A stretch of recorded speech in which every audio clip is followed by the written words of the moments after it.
Tomorrow, President Trump will be speaking with Russian President Vladimir Putin about the war in Ukraine and potentially negotiating a ceasefire agreement. Our Philip Ward joins us now after speaking with a local 30-year U.S. Army veteran. So, Philip, which way does he say this call is going to go? Good evening, Mike. Retired U.S. Army Major Joe Pfadt says tomorrow is crucially important for how the direction of this war is going to end up, and it may take some concessions from both sides to get a deal done. A lot of work's been done over the weekend. President Trump telling reporters on Monday that he will be speaking to Russian President Vladimir Putin in hopes of finally bringing the Russia-Ukraine war to an end. Well, the United States is still the great power.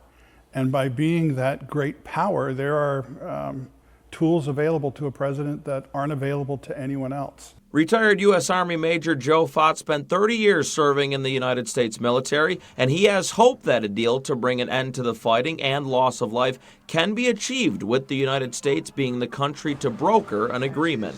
When the influence of the United States is used in a way to bring together the package to stop hostilities, that's a big deal.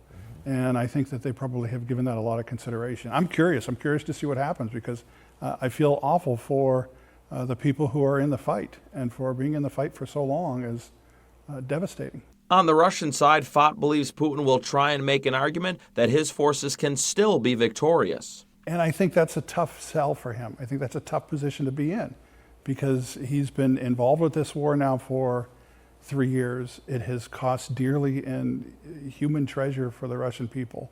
And that's going to drive some of his decision making. He only has so much that he can put on the table. Something that Pfadt's observed throughout this war is the role technology has and will continue to play in warfare going forward. Information and information availability has always been key on a battlefield. Now to be able to see the battlefield in real time through these small drones, through these aerial platforms in ways that we haven't before, and then to have the communication to act on what you're seeing is striking. And Mike, according to a new NBC News poll, 55% of registered voters disapprove of Trump's handling of the war, while 42% of voters do approve of it. And when voters were asked which country out of the two has their sympathies more, 61% chose Ukraine. Live in the studio, Philip Ward, Erie News Now.